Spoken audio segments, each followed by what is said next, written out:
So we brought this up earlier about how do we help.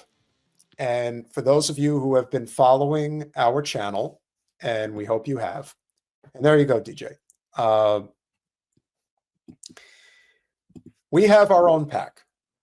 And as you can see over Jen's.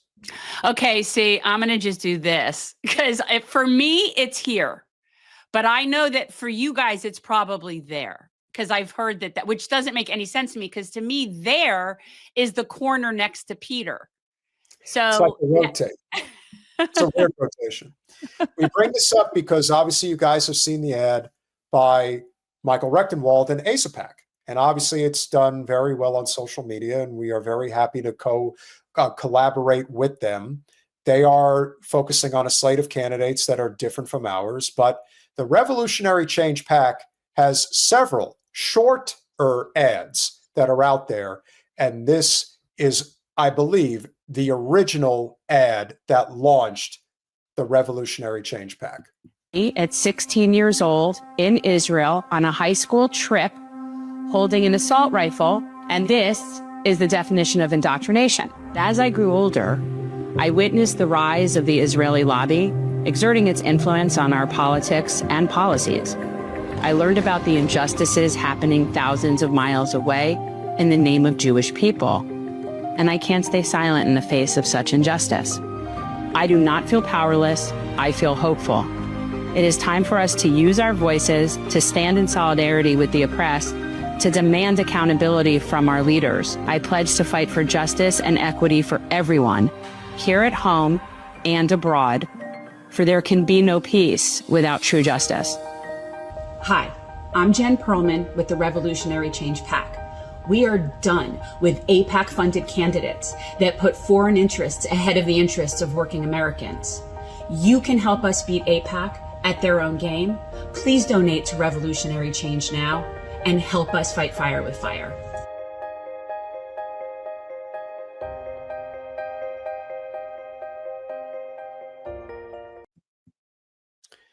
Yeah. Like that ad, and if you are so inclined, check out the QR code. At least be familiar with our site. The three candidates that we are currently supporting as our slate: number one, Butch Ware, candidate for governor of California on the Green Party ticket. He has been a guest on our channel multiple times. You can check out the archives if you want to get a better idea of his philosophy, his platform. We love you, Butch. We can't talk to you. You're so far. The next candidate we are supporting is independent congressional candidate in Washington's 9th congressional district, Shama Sawant, who is running against one of the biggest Zion-Nazis in all of Congress, Adam Smith, who has been there for going into his 4th decade in Congress. He's catching up to Pelosi, trying really hard. And finally, we are supporting Graham Plattner, truly an independent candidate running as a Democrat for the U.S. Senate in the state of Maine. So if you are so inclined, please go check us out. Any contribution is tremendously appreciated. Can I comment on our candidates briefly?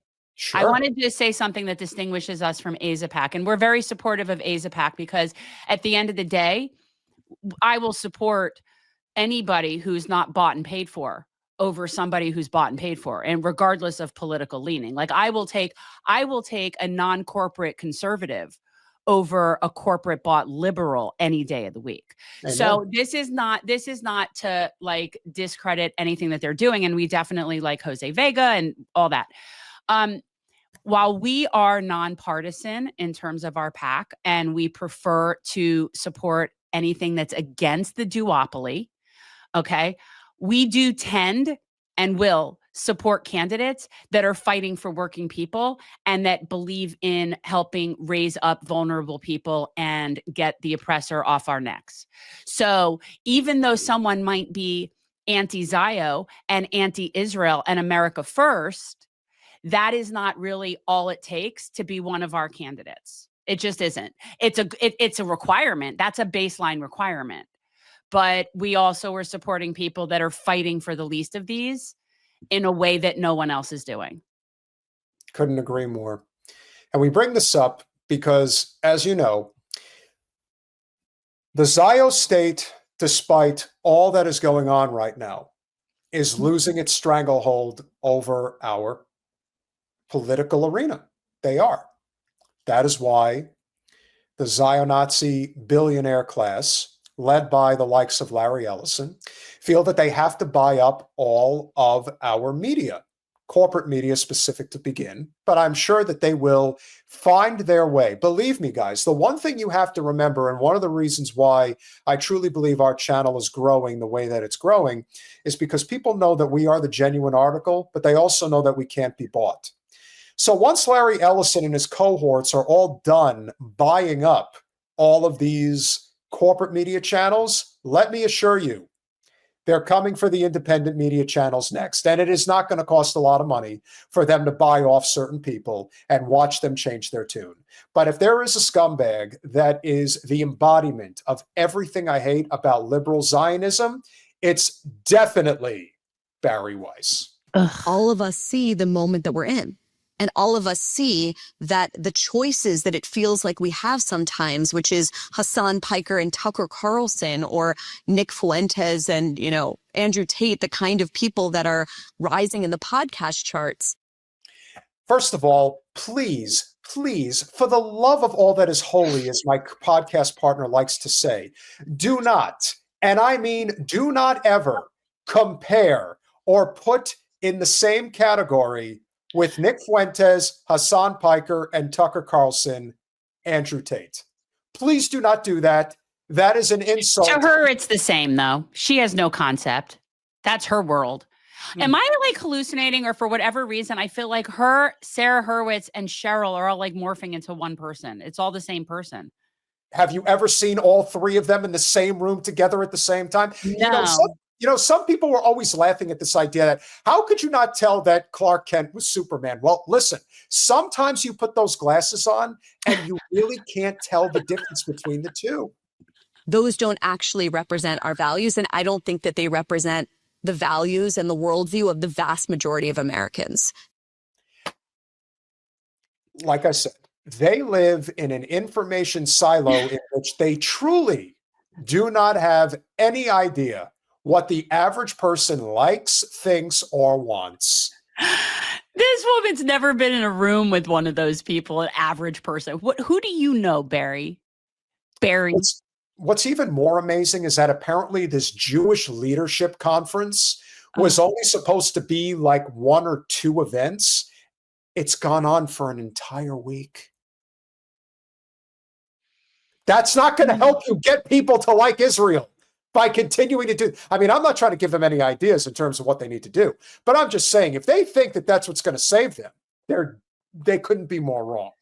And so this is an opportunity to speak for the 75%, for the people that are on the center left and the center right that still believe in equality of opportunity, that still believe passionately in the American project, that still believe in all of the things that everyone in this room believes in, which is liberty and freedom and individual responsibility and in the most basic level, the right to know what is actually going on in the world.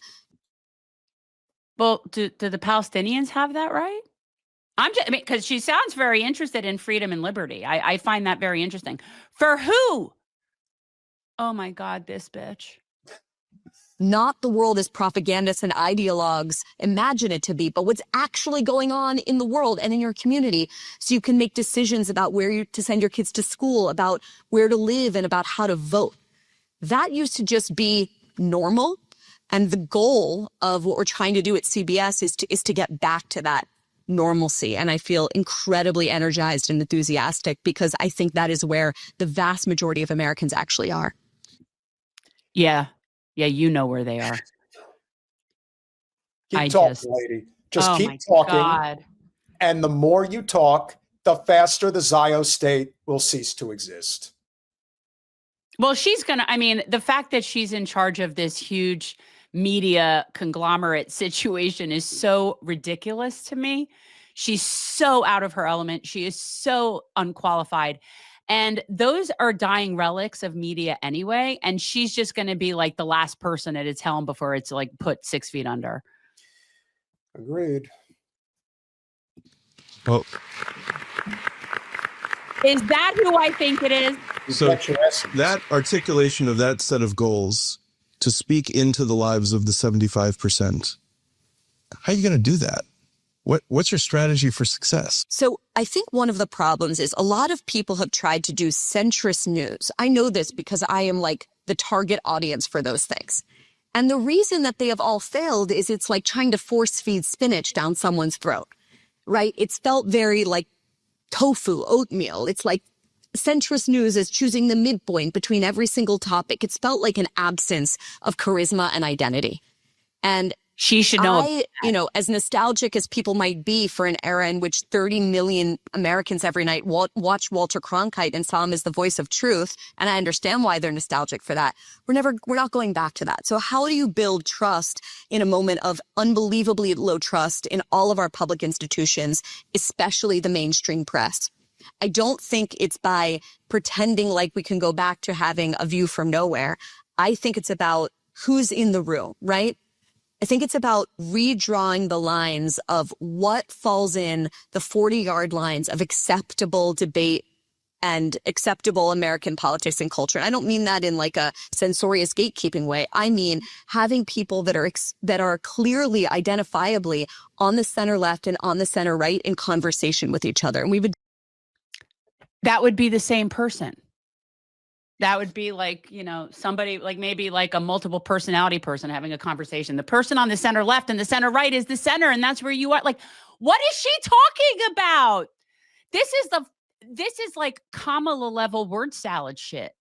This is ridiculous. Well, and she doesn't want to gatekeep, Jen. She just doesn't want you listening to Tucker Carlson, Hasan Piker, or Nick Fuentes. Just listen to us because we know what the hell's going on. I don't understand what she's saying. I don't understand what she's saying. Yeah, and the whole 75% of people are where Bari Weiss is. I don't think 25% are where you are. In fact, I'd be surprised if 5% are where you are. I don't know what she's talking about. She's not remotely answering the question. Well, that's the whole thing about word salad. She's got a lot to toss. So much of this at the Free Press. I was in, where was I? Chicago. Last week, I think, I've lost all track of time, where Dana Lash, former spokeswoman from the NRA. Dana Loesch, but who's counting? Yeah. Was debating Alan Dershowitz on guns. Now, these are people that have wildly different opinions on the Second Amendment, and yet showing that they can have good faith, very passionate, very charismatic disagreement and still. So the person who has completely destroyed herself physically can have a passionate conversation with a man who has pederast written all over his 87-year-old face. Ugh, if there ever was one. But they are passionate about what they believe in, Jen. So that is exactly what I could, honestly, when I think of two people that I needed to listen to debate an issue like the Second Amendment, the first two people I thought of were Dana Loesch, the biggest paid whore for the NRA, and the biggest paid shill for the Zio state in Dershowitz. You figured it out, Bari. Why the hell isn't everybody watching your show? I just don't know. And who she's sitting next to is also just so entertaining. Well, the reason, the real reason that they don't like us is they just hate Jews. They just hate Jews. That's the reason. That's why they don't like us. Totally understood. Like each other at the end of the day, we think it's important. And so for me, it's always about the curation. Like, who's in the room? How are you showing centrist news, not as the absence of disagreement and the absence of charisma, but explicitly charismatic and disagreeable, and yet doing it in good faith. And the other way you do it is, by being really honest with your audience. Like,